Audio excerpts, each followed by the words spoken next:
Bueno, son tan amables. Señoras y señores, disponemos del tiempo necesario para que ustedes disipen las preguntas y comentarios que han generado las presentaciones de esta sesión. En este contexto, nuevamente les solicito al doctor Martín Antonio Manrique proceda a la coordinación de las preguntas y comentarios de esta sesión. Si es tan amable, doctor, por favor. Muchas gracias, señor académico, doctor presidente, doctor Alejandro Reyes Fuentes. Si alguien en el auditorio tiene alguna pregunta, están los micrófonos disponibles. ¿Está nuestro doctor Cruz? Sí. Quiero comentar que como todos estamos enterados, se transmite por internet esta sesión. Han llegado muchas felicitaciones, muchas preguntas. Quiero comentar que hay 17 entidades federativas conectadas ahorita, 7 instituciones de salud, 5 universidades, 4 países, entre ellos es Costa Rica, Colombia, Perú y Chile. De las preguntas que han llegado, nos hemos permitido seleccionar 2. Una que es del doctor Lorenzo Almazán, de Navojoa, Sonora, y dice: de los casos presentados por el doctor Lisiaga, ¿cuál es el máximo tiempo de seguimiento posoperatorio en niños? Lo anterior para conocer si se logró crecimiento armónico del maxilar. Y la segunda, para el doctor Uruchurtu: ¿qué resultados lograron con la aplicación del doble balón en estenosis mitral? ¿Qué casuística tiene y por qué se dejó de practicar? Esta pregunta la hace el doctor Eduardo Novoa, de la Universidad de San Marcos del Perú. Gracias. Contestando a la pregunta, me permitiría primero explicar que de la población que vemos en el servicio de cirugía maxilofacial en el Hospital Juárez, probablemente 85-90% de los pacientes que veamos son adultos. La población pediátrica que vemos es muy limitada, por eso no podría hablar yo de especial en niños de una casuística importante. El seguimiento mínimo que pide la literatura en este tipo de lesiones es de 1 año, cuando uno podría especificar que hay curación al no haber recidiva de la lesión. Este paciente que presentamos tiene 18 meses, año y medio o un poco más de control, y no hay otros casos pediátricos específicamente como para platicar que tengan control en este tipo de lesiones vasculares, pero sí tenemos un gran número de casos de otras lesiones de los maxilares, principalmente tumores odontogénicos y algunos quistes, que provocan destrucción similar de la mandíbula o de los maxilares, y el seguimiento que tenemos en algunos alcanza 25 o 30 años, y hoy en día hemos visto pacientes adultos que fueron incluso operados en el Hospital Juárez del Centro. Pero de la población actual pediátrica sí tengo que mencionar que son la minoría de nuestros pacientes.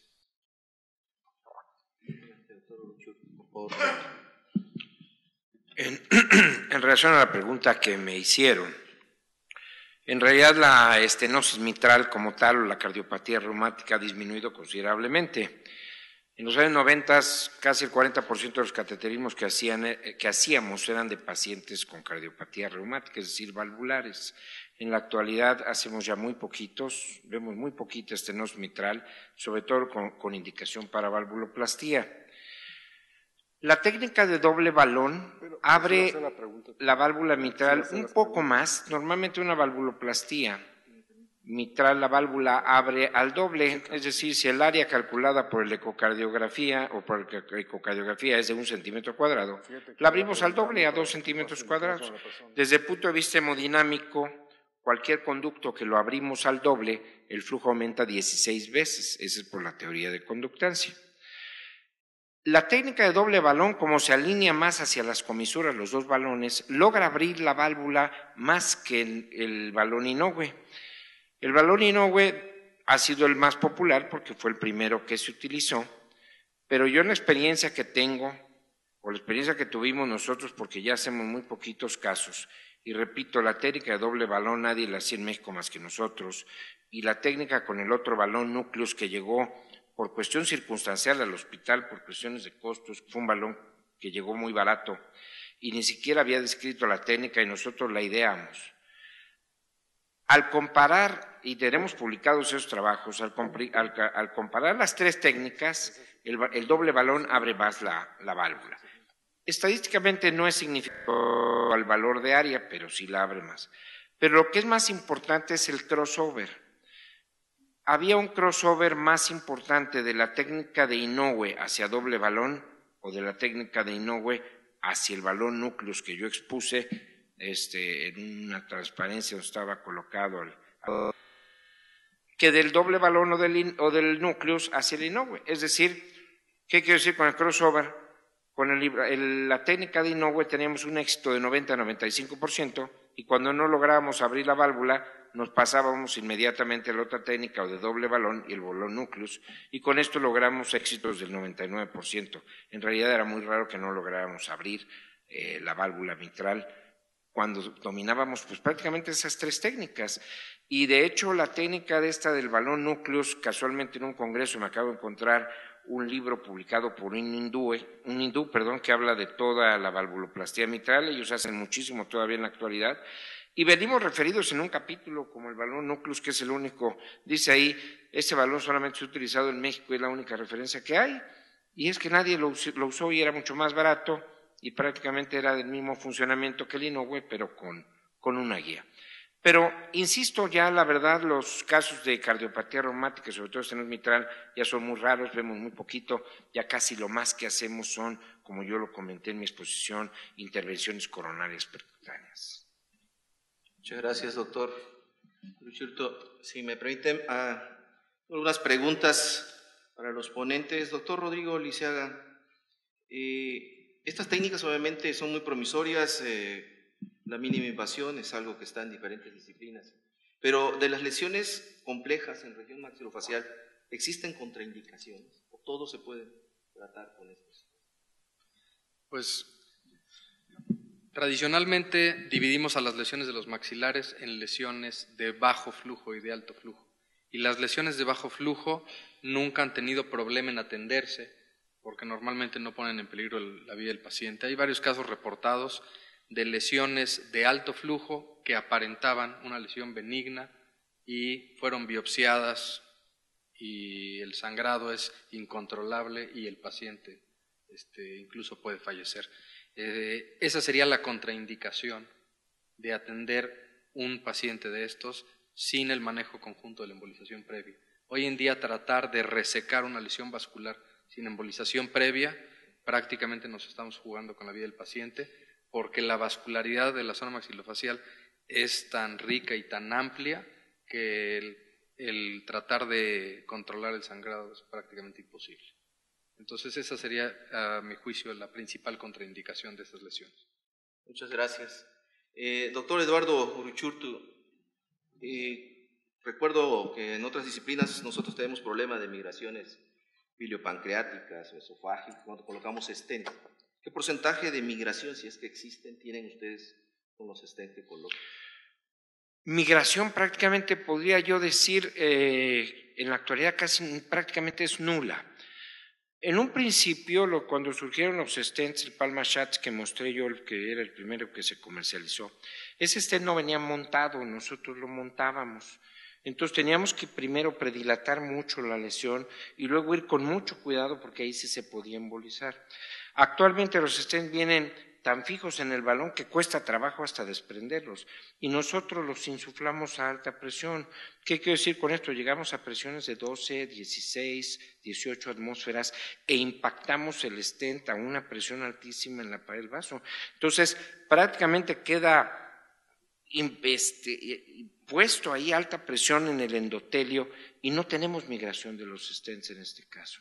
Estamos hablando que cada atmósfera son 760 milímetros de mercurio, entonces es una presión altísima y por lo general nos vamos un poquitito más arriba del diámetro del vaso para que quede bien impactado el stent. Nosotros más que liberar el stent hablamos de impactar el stent, lo impactamos en la pared. No sé si respondí. Muchas gracias, doctor Uruchurtu.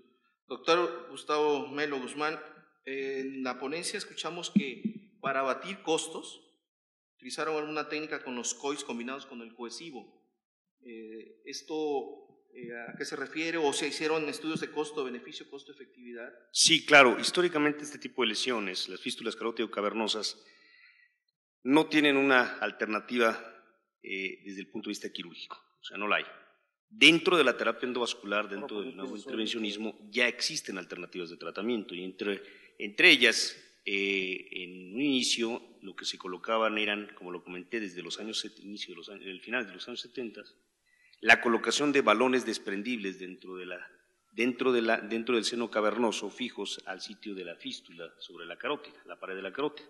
Sin embargo, se vio que esto no era suficiente y que el paciente tenía un estruendo posteriormente y se reactivaba, no sirvieron los balones.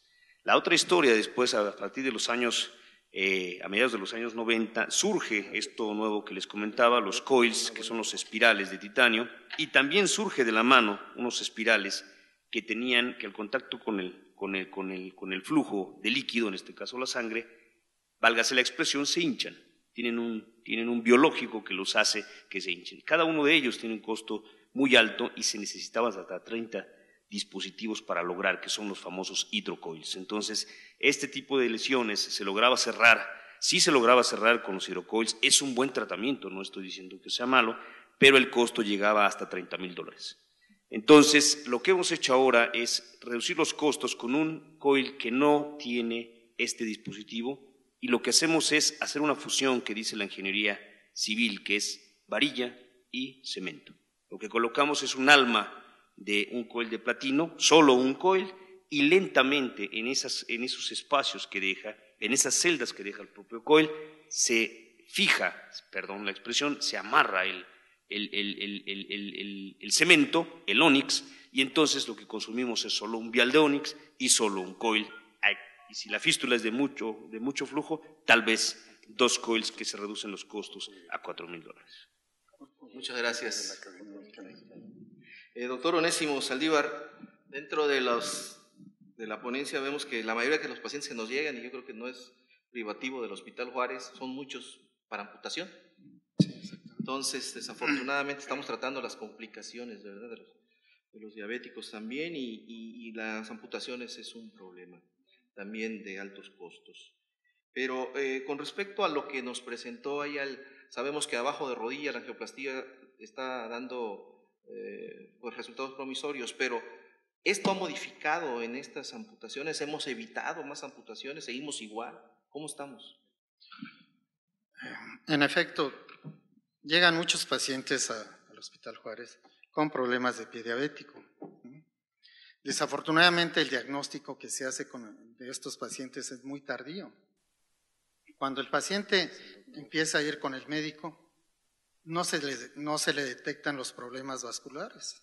Generalmente, los pacientes, cuando llegan con el médico, pues lo ven desde el punto de vista metabólico. Y lo que menos le ven son las piernas y los pies. Al hacer, el paciente se puede quejar de dolor y tener problemas de neuropatía, pero pues hasta ahí. Dolor en las piernas, que en un momento dado pues no se detectan los problemas vasculares. Entonces es muy importante que en un momento dado se aprenda a explorar este tipo de pacientes para poder detectar los problemas vasculares en forma temprana. ¿Sí? Cuando llegan los pacientes al Hospital Juárez, esta fue una revisión de los pacientes que llegan a urgencias, que pueden llegar de diferentes estados al hospital, y porque no tienen el especialista cercano, ¿no? Y entonces ya nos los mandan para valoración del procedimiento que pudiéramos ofrecer. Aquí en el trabajo que presentamos, pues vemos que la mayor parte de los pacientes llegaron para amputación, ¿no? Entonces, de esa manera nosotros buscamos la manera de empezar a hacer este tipo de procedimientos. Anteriormente hacíamos procedimientos abiertos, revascularizaciones a nivel de la arteria tibial posterior, tibial anterior, de la pedia, eran injertos muy largos desde la femoral o desde la poplitea, ¿no? Desafortunadamente en estos pacientes pues los resultados son no buenos, ¿no? Con las angioplastías son pocos pacientes los que hemos llevado a cabo en estudio y hemos logrado abrir arterias, ¿no? Que anteriormente el paciente le decíamos, ¿sabe qué? No se puede hacer nada, lo vamos a amputar, ¿no? Actualmente podemos y abrir este tipo de lesiones y de los 5 pacientes que tenemos aquí en esta casuística, 3 terminaron en amputación. ¿Por qué terminaron en amputación? Porque presentaron, algunos ya venían con amputaciones de ortejos, las heridas se infectaron y terminaron en este tipo de cirugías, ¿no? Entonces, consideramos que sí puede ser un buen procedimiento, ¿no? Llegando al paciente en etapas tempranas, ¿no? O sin lesiones, como llegan a veces los pacientes de un ortejo, 2 ortejos o la mitad del pie. Entonces, consideramos que puede ser un buen procedimiento para salvamento de extremidades. Muchas gracias, doctor Onésimo. Tenemos una pregunta del académico doctor Lozano Alcázar. Adelante, por favor. Gracias, buenas noches. Desde luego quiero felicitar a todos los ponentes, y al coordinador, obviamente. Ha sido un simposio espectacular. Quisiera preguntarle al doctor Lisiaga, con motivo de ese caso tan interesante que presentó. Nos decía que después del tratamiento vascular, uno de los problemas es la revascularización de la lesión, si no se elimina esta pronto. Se me ocurría qué tanto podía ayudar para en estos casos la aplicación de antiangiogénicos, por ejemplo, anticuerpos monoclonales como el bevacizumab. ¿Qué tanto podría ayudar a evitar esa neovascularización y simplificar el manejo de estos pacientes? Sí, muchas gracias. Hay otras alternativas. Como mostré, la embolización y cirugía no es la única alternativa, pero ha demostrado ser a largo plazo la mejor cirugía para curación. Sin duda, quien hoy tiene reportados más procedimientos de este tipo de lesiones vasculares en el área maxilofacial, como en muchas otras áreas, son los chinos. Y algo que le estamos aprendiendo a los chinos es el utilizar la combinación de diferentes terapias. No conozco específicamente esa posibilidad que usted me menciona, que me parece muy interesante, pero ellos están intentando no hacer la resección, sino hacer una embolización con un curetaje y un sellado con diferentes materiales de la cavidad para que el contenido no se revascularice. Por decirlo así, es como si estuvieran haciendo una resección conservadora y con materiales tan simples como podría ser la famosa cera para hueso. No es la única alternativa, pero sin duda creo que para las lesiones de alto flujo sí es la mejor alternativa, por lo menos hoy, porque la posibilidad de revascularización es tan grande que la lesión vuelve a crecer y nosotros en el caso vimos como en cuestión de menos de 2 semanas, con una pequeña biopsia incisional, se estimuló muchísimo el crecimiento de la lesión. Entonces, una cirugía que no elimine por completo la lesión seguramente estimularía mucho más y pues creo que siempre la mejor oportunidad para quitar la lesión es la primera cirugía. Todas las cirugías posteriores complican el tratamiento. Muchas gracias, doctor Rodrigo Lisiaga. ¿Alguien más del auditorio tiene alguna pregunta, comentario? Bien, si no hay más preguntas, comentarios, académico, tenga la bondad. Ahí está.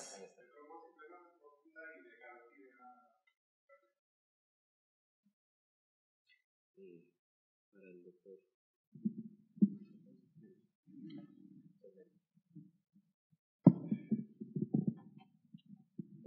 Bien, respondiendo a su pregunta, la enfermedad carotidia ateromatosa, se ha descrito muchísimo y se ha discutido muchísimo mundialmente en qué es mejor la endarterectomía o la angioplastía con stent. Sigue siendo una controversia mundial. Sin embargo, lo que sí es cierto es que la angioplastía carotidia con stent está perfectamente indicada para este tipo de pacientes que tienen múltiples lesiones. Y hablo de lesiones de enfermedad que tienen problemas a nivel renal, a nivel hepático, a nivel cardíaco, y que la posibilidad de llevar a un escenario diferente, llevar a un escenario sin riesgo, sin anestesia, porque la angioplastía carotidia con stent se hace solo con sedación al paciente. Son pacientes que tienen muchas alteraciones en otros órganos. Evitar y disminuir el riesgo de la morbimortalidad de este tipo de pacientes es ideal, y la angioplastía carotidia con stent, por ser una técnica solo con sedación, sigue siendo una excelente alternativa y seguirá siendo una excelente alternativa para enfermar carotidia ateromatosa. Bien, muchas gracias. Académico doctor. Preguntaron de la trombosis venosa profunda al doctor. Por favor, si está amable.